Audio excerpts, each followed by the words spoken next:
Hello. Can you hear me? Yes, you can hear me. Oh, yeah, perfectly. Thanks so much for doing this, dude. No, no, great. I'm just gonna move across here a second. Sorry, just to That's all get right. a bit better area. Yeah, that's fair enough. Have We're you? in the we're in the venue. Oh, wow. I've never actually been in the Brudenell. No, I know. Yeah, I'm gonna say that we're kind of never really met personally. No. Um, This is the but you know, I've been at many. Nice to meet you. same with me too. To be honest, it's like it's not the first person I've done a chat with that I've met. Had to meet. Yeah, but I mean, I've been at many I've been at many events, and I've been at many gigs where you're at, or many festivals, and I've actually said hi briefly at a festival. I remember at Latitude about, I don't know, That was 2013. five, yeah, something like that. That was Yeah, 7 years ago. That was. yeah. I remember. On the small introducing stage bit or whatever else it was. Jen Long was DJing and whatever else. I remember also though, 'cause I remember going because of Hookworms were playing that year. So they Yeah, were playing on like the out on the really small stage out in the woods. somewhere. Yeah, I mean, I can't remember that exactly, but I just remember some other artists that are from our area playing on them small stages, and you were there at the front, you know. Yeah, of course. But to be honest, that's if you're going to be somewhere, especially watching a band, nearly always down the front is the best place. Yeah, yeah, I yeah. think, Enjoying yourself anyway. yeah, I think that's the thing is I think that I usually come run down the front because I usually get that direct energy and communication from the artists, especially on, like even in festivals with the smaller stage. Sometimes Yeah, that is something that you just can't put into words. yeah, yeah. I think also, and this is one of the things that we've randomly gone off to a very quick start here, haven't we? Yeah, it's Uh, always happens with me. but you know, like I think one of the things that I would say about the difference between live and streamed or other experiences is that you know when you walk into a live gig, whether it be a festival or whatever else, and you might go like you know, let's say Black Midi, and everyone goes, oh, I want to see the drummer, or I want to see this, or whatever else. And you go up and you're like, oh, you want to see someone's foot pedals working, and you want to hear that amp and the noise coming out of that amp. Yeah, You could go and position yourself into a gig and see it and see the intricate details and look down at whatever else is happening. And in a streamed other world or a replication or a videoed show, it's it's difficult to really well, recapture. you're not in control, are you? No, I think it's also it's really difficult because sometimes it builds up like almost like a communication barrier as well. Yeah. I think I that mean, how many times have you probably been there and people have like, hey, you know, and there's that instant or even just that glance of someone, you know. I, I remember Father John Misty playing the Brudenell, right, and him coming down into the audience, and there was a young couple stood there, and the guy's got his arm round his lady, and it was all very sweet, and he's singing to them, and he just kind of cut in between them and yeah, started serenading the lady, and it was like, I'm gonna take this position now, thank you. And then obviously it was all good fun and a joke and everything else, and then he went round the audience and went back in. But you know when you go like, that's something you just can't replace. It's not just going and having that, oh wow, I'm in a crowd. It's that personal interaction that's really important with everyone. I think it's something unique. You know, it's that link. but also I think that some artists are much more interactive than other artists.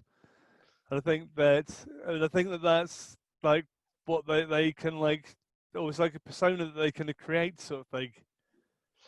Yeah, yeah. I mean, I remember there was trying to think of the name. A Halifax band, and they used to stand side on and play side on, and she used to sing side on. They're in the kind of a little bit older than the Oriels and all that scene that come out of Working Men's Club, that come out of the Calderdale kind of Kirklees area. the name escapes me, but they used to be very like not interactional, but there was something captivating about it, you know. And there's, you know, a bit like new artists. Who is it? Um, oh, dial on the telephone.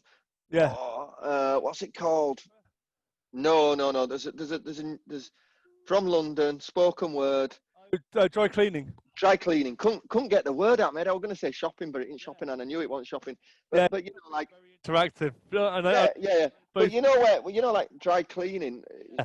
it's very like in context. There's very little audience interaction, but you feel like you're being spoken to in a conversation. That's the word of the song, right? Conversation. Yeah. Yeah, exactly. It's great. It literally does, like, because you do feel like as if she's reciting her personal diary entries.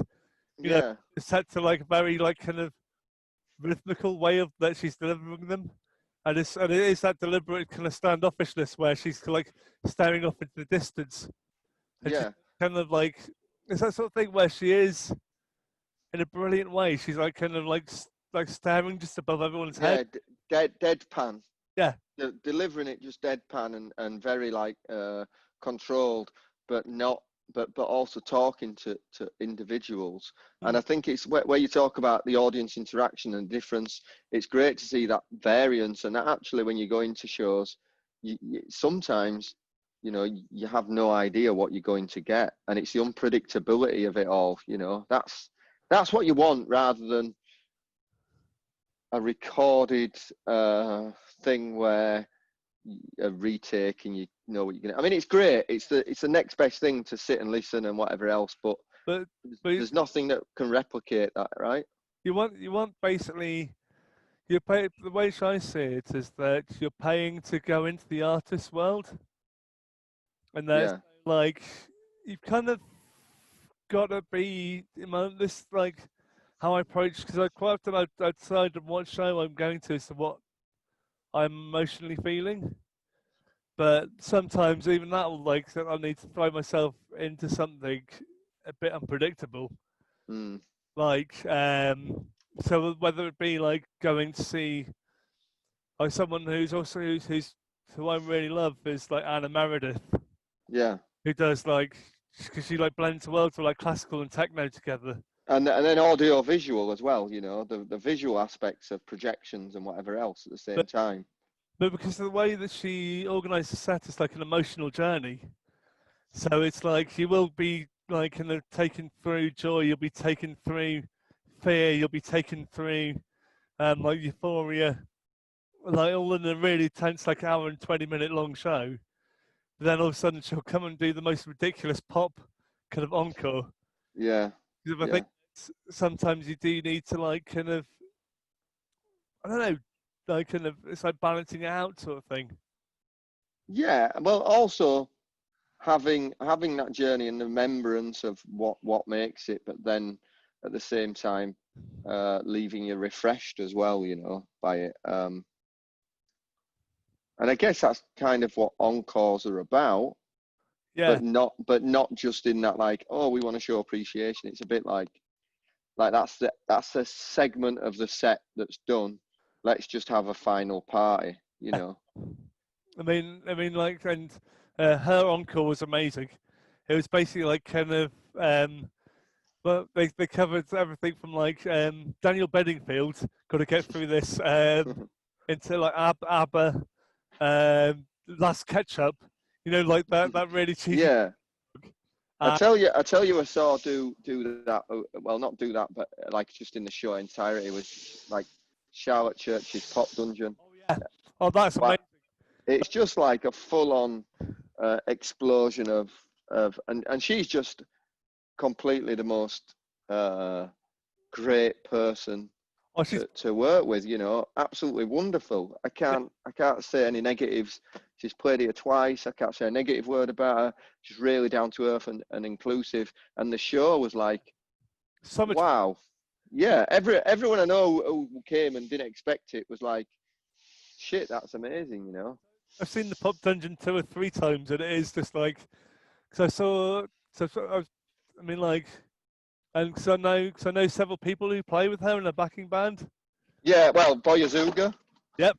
I know that's Yeah. when I met Davey actually. Yeah, well, that's where I met him. He was really excited because he'd seen the Cribsmas videos, Yeah. and he's a massive Cribs fan, and he just wanted to, like come and play, and we built up a really good relationship from there. So yeah, I mean, Also, I mean, I was also, sorry. I'm also really good friends with her bass player, Gaz, because he plays in like, well, he used to play in like a kind of semi-Bristol like experimental prog outfit, which I used to go and see from time to time, and he's like this typical big-hearted, open-hearted Welsh guy. And to be honest, What band was that? oh god, I'm trying to remember the name of the name of the groups of it.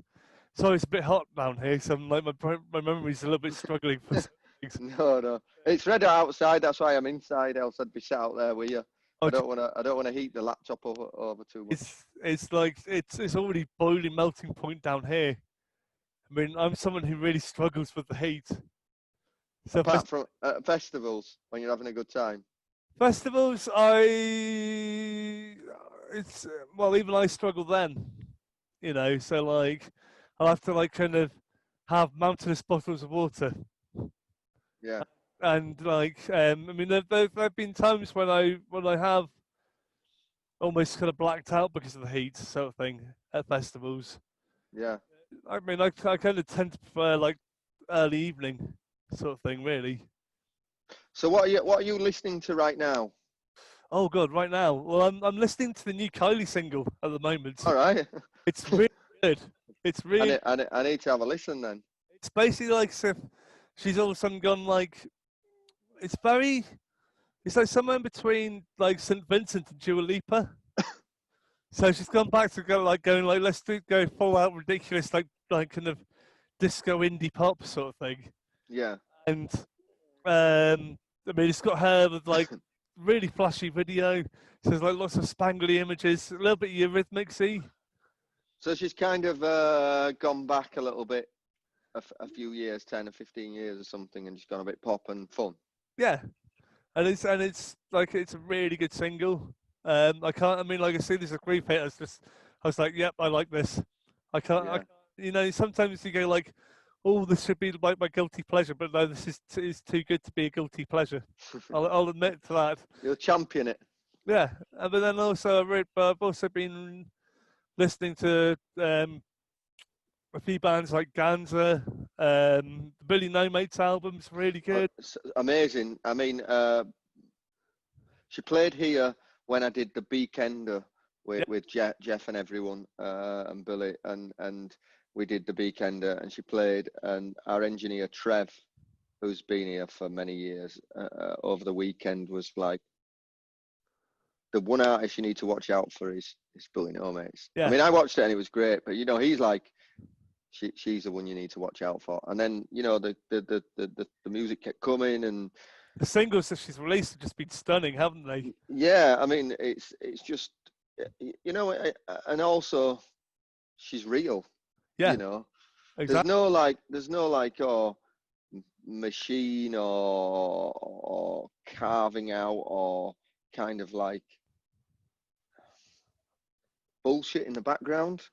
It's genuine, and it's just great. I think, whoa, this is great. So she's playing here next year as well. So I'm really excited about like the headline show. I'm finally actually looking forward to seeing her do a full headline set because I saw her and I met her very briefly because I was DJing the Beacon Idols Christmas gig. Oh yeah, that was like a couple of weeks after ours. Yeah. We were on like the 6th, 5th, and 6th, and that were on like the 13th or 15th or something like that. That was a week after, yeah. Yeah, I remember. Like, so I was DJing just after Idols, and yeah, I just remember like kind of meeting her very briefly, but then like watching her perform and going like, yep, this is really good. Like, yeah. But then also like the consistency of the releases. If you can see why Jeff and that have championed her, right? on Yeah, Invader and want to put it out. I think it's also, you know, like championing something that you believe in locally. yeah. So I'm really kind of like, I think, yeah, you know, good taste, great musician, and I like that it's like her, as in like her and you know, it could add all the other parts to it, and Mm, it could add band, yeah. but but It it works could, well just with her, just yeah, personality which carries it off. And it's also like yeah, the way that she dances as well, because if it's like kind of, because I know that she said something about like usually whenever you see people, you know, like especially females kind of dancing is very usually aesthetically pleasing, but the way that she dances because it's so expressive of her own body and who she is, you know, you can almost imagine her bouncing around the stage with moon boots. yeah. I mean, I think it's like. It's also just really fun to watch. That's what I get. It's musically good. It's fun to watch. It's express. You know, you're not like watching other things like we were talking about earlier, where you go and see a live gig and you're watching the bass player and his chords, you know, or the drummer or some. It's just really infectious. Yeah, I think that. I mean, another band which I absolutely love because of their infectiousness is the Beths. Who, Yeah, they're coming. They're coming next year as well. they're Great. That's a great album. That. but it's like when you're talking about like kind of because I'm a sucker for most things musically, Nathan. But the large thing which I'm definitely a sucker for is great guitar pop tunes, and Yeah. both their albums are just stuffed full of them. You know, Yeah. I really like this band Banana Gun that we're putting on here. oh man, We're putting them on in Leeds next year as well, and I heard that, and it's just like catchy, upbeat. mm, I was just really taken by it. I was like, oh, I need to put them on. I need to bring them to, and then we saw they were playing London. It's like we need to get them playing. You know, just fun. Sometimes you've got to go. This is great. This is yeah. fun. There's nothing in it. Let's just I want to see it. You know. Yeah, and I think that's the thing is that you've got to go with your instincts sometimes. But yeah, I mean, I agree. Banana Gun are very like I'm really excited to hear what their record's going to sound like. Have you heard any of the music that one of the bands coming from Leeds right now is Yard Act? Have you heard any of the singles of them? I've heard the name, but I haven't really had much of a chance They're to. really good. They're kind of a bit in between uh, the Fall meets art meets the modern lovers at times, but very spoken word in that kind of thing. Very much the Fall esque, but it's really good. It's like, you know, I'm a big Fall kind of aficionado. I think I'm like, you know, I'll go back through it all. It's you know, the machine of the bass and the drums going along, and the infectiousness of Mark and Yeah, everything else. It is like I mean, I'm there with that.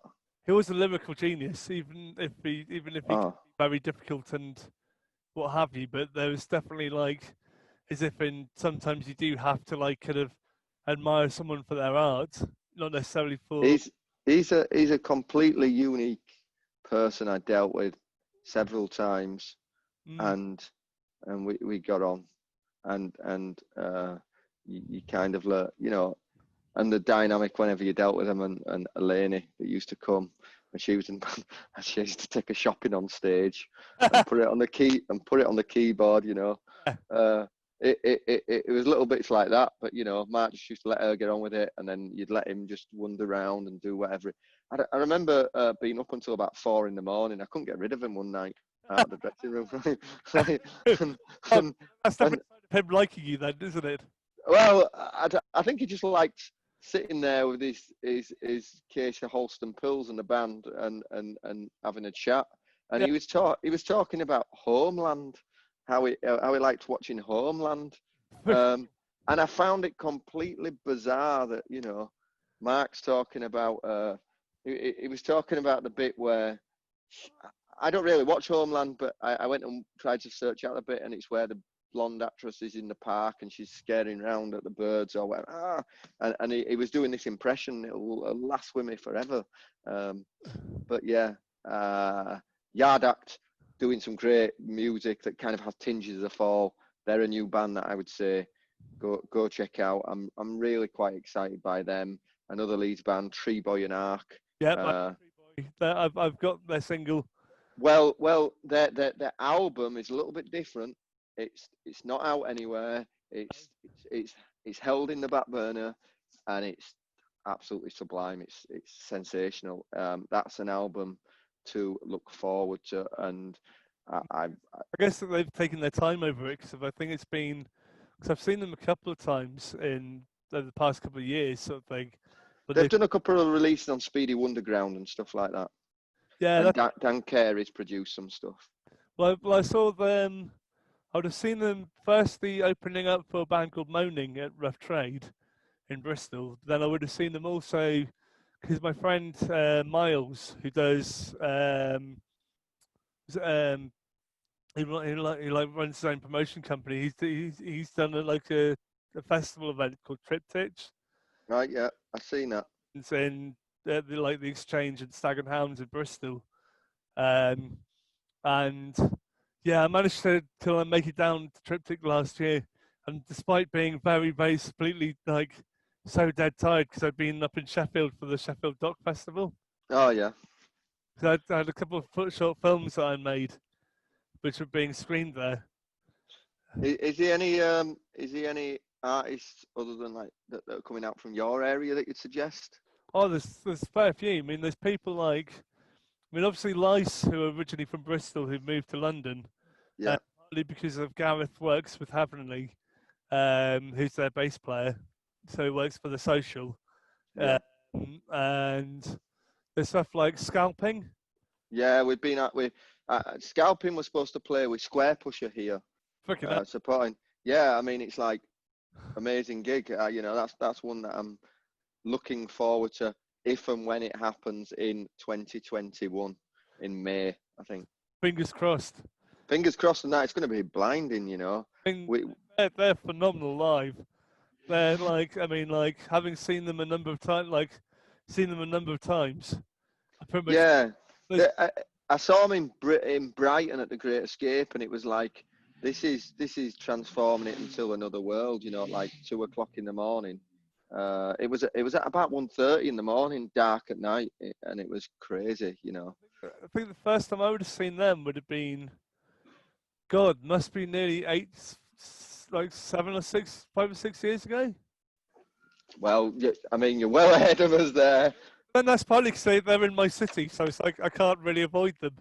You know, like idols sort of thing. They're from my city. You can't not go and see them. Yeah, yeah. You know, it's like whether you totally like everything.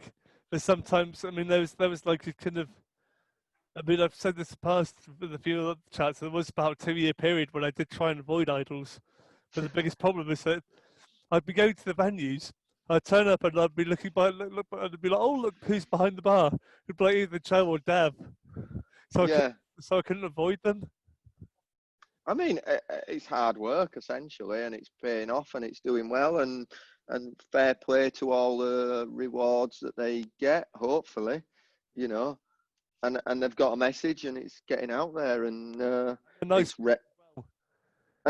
relevant right now. You know, I think that's important. It's not like it's a time and a place that messages need conveying across the board, right?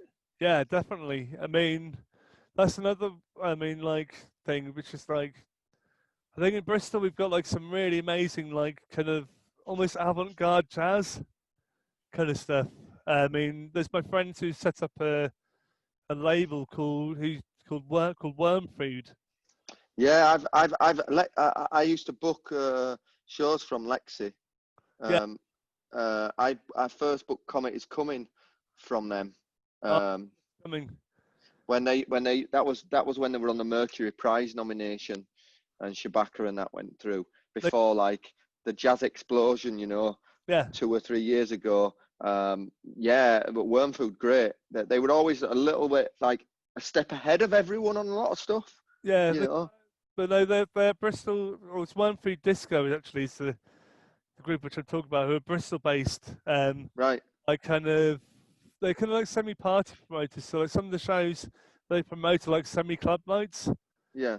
sort of thing, and they kind of like they get a lot of the stuff like um um some of the stuff from like Brownswood Records sort of thing, and but then they'll also get a lot of the Bristol scene, which there's some absolutely fantastic bands involved in it. Yeah. I Like mean, like Snazback, who like quite often found out in the streets performing. There's stuff like Waldo's Gift, who like take it in more like a kind of like weirdly math prog kind of jazz direction. have you ever seen Henge? Yes. Do you know what? I saw your face light up then. It's like you Yeah. can't not by seeing them out there. Yeah. I mean, the first time I heard about them, it was we work with a guy called Joe here. He works for us, and then he works at the Crescent in York, and Harker who works over there. And they were like, they were like, we're putting on this band Henge. You need to get them on. And you know when you see it, and you go, all right, yeah. Yeah. And then they came in, and it was just like nothing you'd seen for a long time. It's kind of like Hawkwind, as if in like this musical theatre. With the most insane costumes Exactly. known to man. Hence the Hawkwind comparison. Yeah, but it's just great. Yeah. You know, I've got to say the social media that came back last year, where people said like I've not had as much fun in years watching a show as what I have that. You know, I've seen shows that are like, wow, this is great, but that was just completely on every level. You know, great. I mean, other bands that do stuff like that, Confidence Man and things like that, but where I'm like completely different, but just you walk away gleaming and having a great time. But it's also because they've got great songs as well with the band like Confidence Man. I mean, like Yeah, it's so well produced what they're doing, that it's like kind of it's like it's like as if you know it's that sort of thing where they have created like split personalities, so that how they're yeah. on stage is completely different to how they are off stage. I mean, like with Henge, that's definitely the case. Because could you imagine what their lives be like otherwise? I'd love to, do you know what I'd love to see them do? I'd love to see them do like an all ages kids show at like, have you, like 2 o'clock in the afternoon? I think it'd be amazing, you know. I sort of do that actually. Yeah, I think it'd be utterly amazing. I sat there and I thought, this isn't just like late night party music. This is something that can educate and have fun and translate. And I think that's some of the beauty about it as well, you know. And it's just musician, like the skillfulness is up there as well. Yeah, I mean, I saw them play like an afternoon show in the foyer of the Colston Hall. Oh yeah. So I literally did see them do an all ages family gig. Like Uh, so they did like, have they got any names on what Colston's going to be called or anything yet? well, I think I heard that they were going to be calling it Freedom Hall. I found myself in a ridiculous position where people were petitioning to have my name put on the hall, which I was like, no, because if I felt that as much as like people see me as like kind of like weirdly heroic version of Bristol, it's like I can't represent an entire city. I only represent, like And then what had happened when the band that you know, I'm sure you love. I'm sure you love almost every band, but you know that band. There's got to be a music or a band that you go, and we're not naming names here, right? But just something that you go. Actually, I'm not feeling this. I'm not getting this, yeah, and it doesn't represent me. You imagine them playing your venue, and you're like, yeah, my name's on that. yeah. But then I'd still be kind of quite proud because I look at some of the size of sort of of who that said band might be. Well, they've got to certainly be a size of that, you know, and I guess there's also kind of uh, a level of. Do you know what? I've got to give a level of respect to someone like Massive Attack who said we're never playing Colston Hall, you know, and when I speak to Jeff, you know, Beak and Porty said and going, we're not playing it, and I think that's just in the long start, that's like cutting into a conversation a little bit there. But No, I'm very much like, you know, I gotta say that they had chances to play shows in their career that would have done well for them, and yeah, they chose other paths. And there's got to be a level of um, respect sort of thing, and also like, uh, genuine. It is respect, but you know, like, what's the word that I'm saying? Where you've got personal morals that you're willing to put above finance and income and things. thing, like having a Yeah, like, yeah, but just belief in what your beliefs are. Like, you know, I'm not going to do this because I don't think it's right. Um, yeah, I'm like all about that. Did you ever go to any ATPs? I never made it to any ATPs actually because of. I know it's going to sound really weird, but I because partly because I really struggled with non-face-to-face communication and having to, you know, like book chalets sort of thing. So I probably have to organise going with other people. Yeah, And I think that's one of the things whereas, you know, if I had a ticket for something, I'm just like going, I'm going sort of thing, then I probably would go. But because of having to do, I guess, like, because I struggle a lot with non-face-to-face communication. yeah. So, It honestly, it was. I just say, not to do with like the back end where all to do with the politics and artists or anything, yeah, but I have to say that it gave me a certain gateway into music, shows, putting on shows, mm, creating connections for life, you know.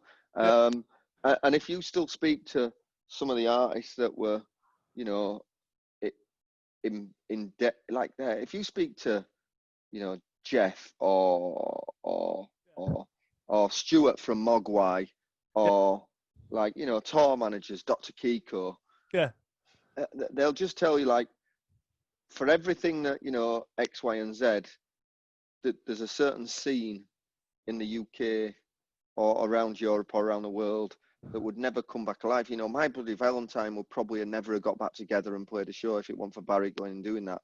You know, a band called Death would probably never have got back together and come to the UK and played. of even Uh, bands like Butthole Surfers sort of thing. exactly. You know, where you're going like that, they're just, and seeing them, I saw musicians take, you know, like I remember the first time Pavement come back and the wave of bands that suddenly then um, wanted to sound like Pavement, you know. And then the Pavement got to play Primavera off the back of it. And the only reason they got again back, and then Malcolm come back even further with his jigs and everything else. And you go, the opportunities that they gave as festivals being completely Mm. random, and the other stuff like Lightning Bolt and I was going to that bring, I saw, I like yeah, classic ATP band Lightning Bolt. but amazing, you know, like I think that that's influenced I wouldn't have been as involved in like noise and art and some of the stuff had I not done that. And then some of the poster designs that they did, and even bands like Deer Hunter, you know, that I'm a massive like aficionado of, and Because I know that Barry, he used to work for he used to run ATP. He's now one of the main bookers for Primavera Sound. I don't think he's there this year now. I think he's left, but He he was was, yeah, and I think he was partly instrumental in, you know, Pavement being like, you know, back there and things like that. Savage, who achieved to be Le playing Savage, Le Savage Fav, I mean, wow. band, one of the best I seed. yeah, I mean, Tim put in, I saw him, he went in the dressing room. I mean, everyone's got the different stories of Le Savage Fav, you know, they're just crazy, but there was a massive giant tiger loaf that we helped put them on, right, Yeah, in a different place in Leeds, and ATP were doing it. They showed the film beforehand, and then they did the La Savy Fav event. And the bread wise, you know, you went to Morrison's and got a rider, and there was a massive tiger loaf, like giant tiger loaf, like that, right? And he went in the dressing room mid gig, got some of the food, brought it out, fed it to the audience, you know, singing like Patti Smith, and he ripped the top off this tiger loaf, scooped out the inside, fed it to people, and then he put the loaf on his head, and it was like a giant bread helmet. It was bonkers. It's crowd surfing with a giant bread helmet on, feeding people bread. It was like, I mean, you couldn't do that now in COVID times. Oh, Jesus Christ. So I only ever saw them once, but it was like one of the most insane shows I've ever seen. Yeah, it's fantastic. It's got that, like, you know, I still like hearing, like, I listen to that you know, the albums regular every couple of months. I go back to them, you know, and we've got playlists that we have here at the Brudenell, and they're like one of the go-to bands that I'd say are that fun time. They mixed the carnage up with having great songs. And they're the backing band for a show in the UF. Yeah, exactly. Like the bass player, isn't it? The bass player and the drummer. Sid and stuff. Yeah. So it's fantastic. In fact, the one of my staff here, Jill, who's the operations manager at Brudenell and some other places, her husband Pete is this tour manager, sound engineer when they come to like Europe for them. So he was supposed to be. In fact, they were supposed to be going to play Primavera with La Savifaf, and he was going to be doing that. So he's lost work on it, so I can see the direct impact on it, you know. And we've been trying to get them to, you know, come to Leeds, but because they've only got so much time off the show, and because they've also got families, they can only commit to like short window, and it's like festival, day off, X, Y, and Z. So yeah, I'm desperate to see them again. They were due to be playing 2 sets at Primavera, because they were due to be playing, like, I think it was like the opening night party at the Apollo, you know, like, so like the club, you know, in the club night sort of thing, and then they'd be playing the main festival the next day. Yeah, I mean, like we say, they're one of the greatest bands that you can just get blown away by every time you see them, you know. Hold on to your genre. Do you know what I mean? It just gets you straight away. But also they were like kind of, in a weird way, like a precursor of what was to come, especially like within like if in that style of almost kind of post-punky sort of thing, when you had like bands like the Hot Hot Heat sort of thing, who basically try and copy them, but without having the charisma of having the completely insane Tim Harrington. Yeah, I mean, it's just one of the, and I think they also spoke for a lot of. There's a kind of scene as well around that really like grew out of it as well. I don't know. They're one of the greatest bands to see. Yeah.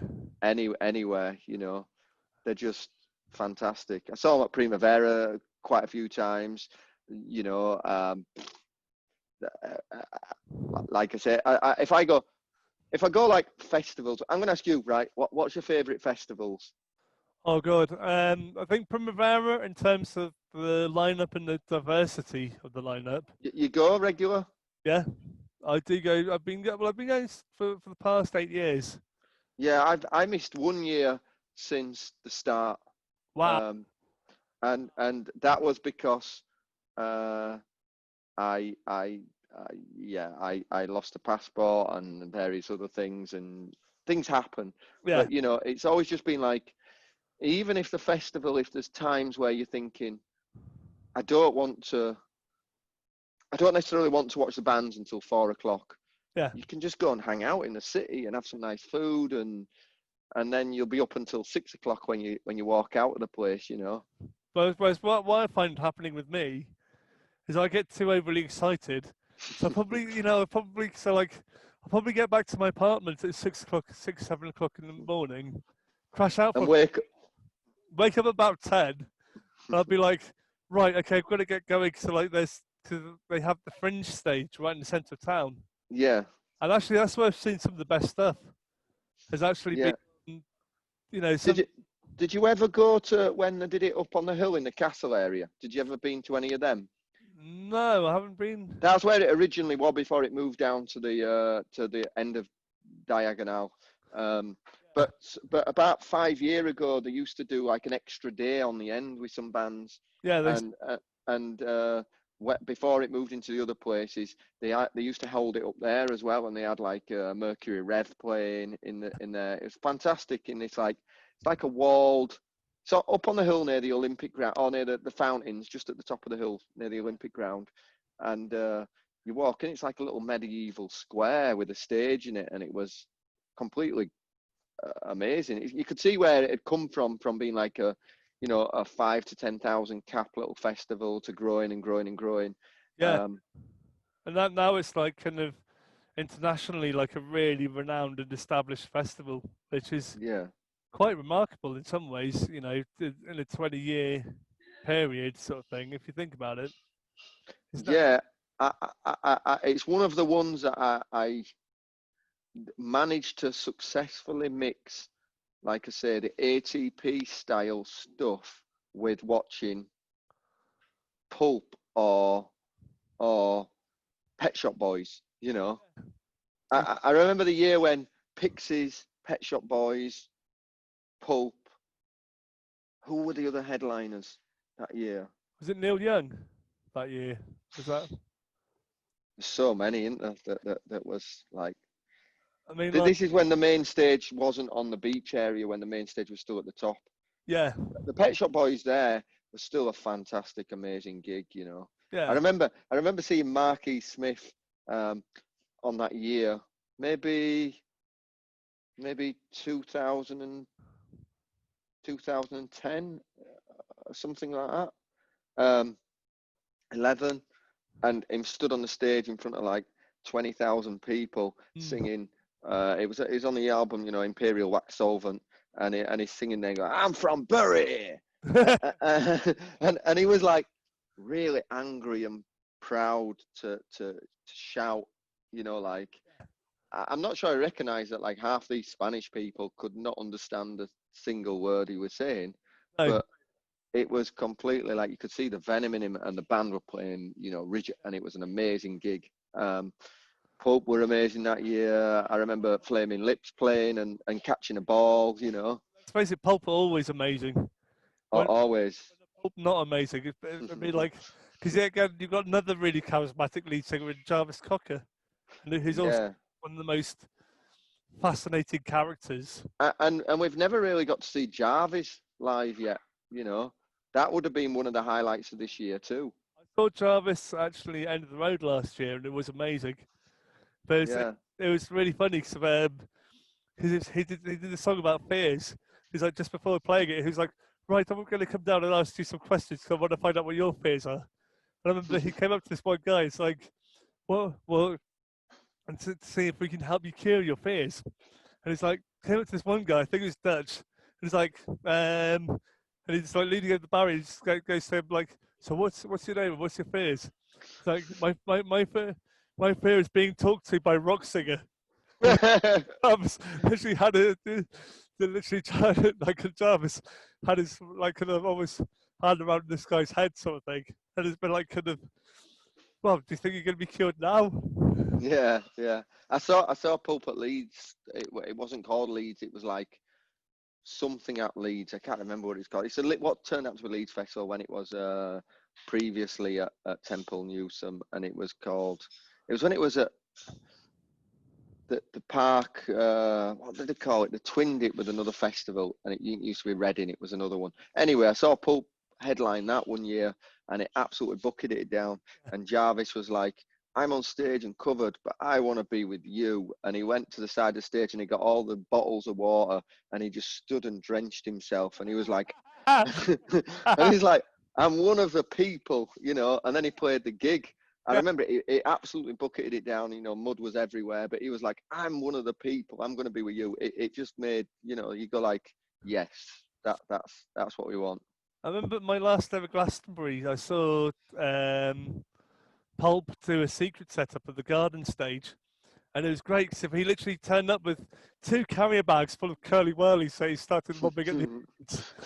whole thing was like kind of in between every single song, it's been like, right, anyone want a sweet? Just like, Talking of Glass, have you ever seen Mick Artistic? um, Have you heard about him? I've heard of him. I've not seen him live yet, actually. So I know He, these like in the Ruin a few times. he's an amazing.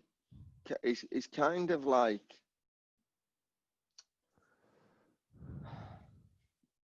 John Cooper Clarke meets. There's nobody like him. He's a completely one of a kind fella that's amazing, and his songs are catchy. But when you see him and you hear his words, it's sensational. Iggy Pop loves him. He Yeah. just keeps going on about him on six. Honestly, he's from here, but he's live. He always plays Glastonbury every year. He plays loads of festivals, and he's a one of a kind. I say, like, get to see Mick Artistic when you can. When you're talking about the curly whirls, he has a thing with straws and he throws out straws and stuff like that. It's fantastic. So But yeah, you like Primavera. yeah, What other festivals were you really keen on? I'd say my well, especially UK festivals, I'd say kind of Green Man, End of the Road are pretty much The solidly go to every year. the big standard, like Yeah, they're the gold star, aren't they? yeah. To be honest, I think it's partly because they've got a really good mix. They've got quite a good mix of music, but it's also that they've got families there as well. So it's like a really different. So it's got a really nice atmosphere.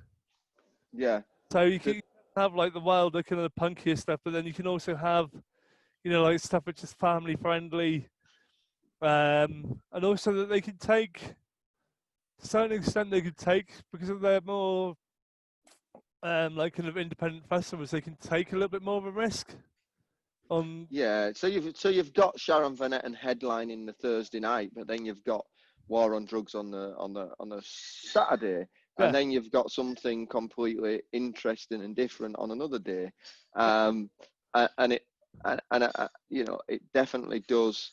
Um, they're the festivals on a UK kind of. If I were going to say they fit fit me, yeah, it's end of the road, Green Man, and then locally, I really love a festival that we were helping a little bit program this year called Deer Shed. That's kind of very much like end of the road and Glastonbury and all that in its start pace. It's 100% family oriented. So the music finishes at a sensible time. You get up, the food's really nice. yeah. But you know what? There's just no. It's like such a lovely atmosphere, and it's only like 8 to 10,000 cap, lots of kids, but it's just really lovely weekend, and it's Well, I've had friends of mine who've played the festival, like this is the Kit, for instance. Have played Deer Shed, I think, a few times. I mean, like, that's a band who I'm really looking forward to their new record when it comes out in October. we're doing a. You should come up to their. We're doing a. They're curating a. Kate's curating a lineup, and she's called it a new neighborhood, and she's creating a full day event here at the Brudenell over 2 rooms, picking the bands that she and artists and other things, 6 to 8 artists that she feels worked with them, and so on the tour next April, Yeah, um, the Brudenell, and they've got the big London show yep. that's in the Barbican, and then you've got the tour, and then you've got the Brudenell that's like her curation. So we're handing over the venue to her, and it's going to be, we don't know if she'll pick Rosie or not. No, We don't know. It'll be really interesting to go like, I'm picking this lineup, but I'm sorry, you're not in it. so I'd love to see her play with Yamarashi again. Yeah, Yoshino, who because Yamarashi were like kind of. If you haven't heard any of their stuff's beautiful. we'll put them on at a small venue here in Leeds as well called High Park Book Club that you went to Yeah, on your tour. yeah, We put them on there last year. Yeah. yeah. I mean, cause she sometimes plays with This Is the Kit as well. Yeah. And actually, the last time I saw This Is the Kit, it was with because Kate's husband Jesse runs a thing called the Fantasy Orchestra, Right. and which is like a 60-piece orchestra. They don't do standard orchestral music at all. They do like it's a bit similar to Henge, or something like the fact that they get everyone to dress up, but they'll do themed shows. So, for instance, like they'll do like the best Bowie tribute I've ever seen is literally like a 60-piece fantasy orchestra with like a 40-piece choir, all Yeah. you know, like the hits or like the songs of David Bowie, or they'll do like the songs of Leonard Cohen, or they'll do like I saw them once. They did the soundtrack for an Argentinian nativity play for Christmas, and then just like and but then all of a sudden they'll do like stuff like kind of like Kate Bush, but not necessarily all the obvious songs. So Yeah. and I'd be interested to see how they do that and they recreate things like that. it's Yeah. quite amazing. So the whole idea when he set it up was that it was supposed to be like community projects, and that he was originally trying to get them set up in not just in Bristol but also in Paris, which where he and Kate live, sort of thing. Have you ever been asked or had a desire to like guest or do some vocals on a record? I actually have. You have, yeah. It's with I'm actually I think I'm on the Pet Shimmers album. Right. So I think I'm on because I know that I went and quickly recorded some backing vocals as a part of like a kind of choir with them. But then I've also done there's an experimental kind of jazz punk outfit from Bristol called Iceman Furnace. Yeah. And I remember kind of going in and doing recording some vocals with them, just where it's me like kind of it was a whole group of us just doing improvised kind of vocal sounds, really. Yeah. But I mean, have you ever been asked to like, you know, front a song? So the music's there and thought like, this is, like there's a song that come out. I can't, who is it that's done one with like Sam Herring from Future Islands recently that's on the radio? Have you ever been asked to do one like that? No, not really. I mean, I've done. We need to sort that out then, don't we? Exactly. you need to get back on the stage. That's right. We just need to come on and do a couple of songs and then go back off, and you can write the vocals and that. We'll write the fall backing music. Well, that's the thing, because I've actually just joined my friend's band called The Outlines. Right. Well, yeah, just like kind of like I play drums and do backing vocals, but then I think we're going to switch around for like a couple of songs, sort of thing. And I know that up to like trying to front a band, I do inadvertently slip into my Tim Harrington. I'd like to see you, out and about and climbing over stuff in the venue and see what fun can happen. Well, the last time I kind of like did semi-front a band, it was this band I used to love called Racket Cannon. Yeah, kind of like noise rock outfit sort of thing. From the one Belgian. Yeah, I put them out right. So there's a thing in Leeds, live at Leeds, right? Happens once a year, and it's mainly like more poppy, indie kind of stuff. And Racket Cannon were over on the day, and their agent Stephen, great guy.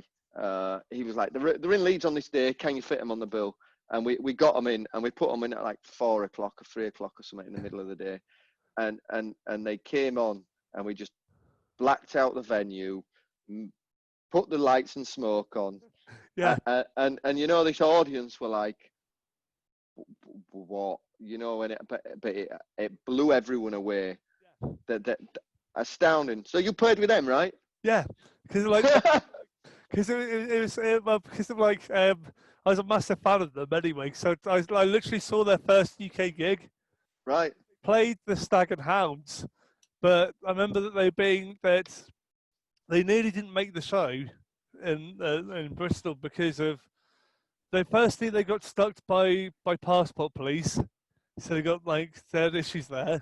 They also had issues with the van breaking down, so they managed to get to the Stag and Hounds 10 o'clock. I think it's pretty much like 10 o'clock sort of time, like in the evening, which was so handy because that was just the time when Moon Duo next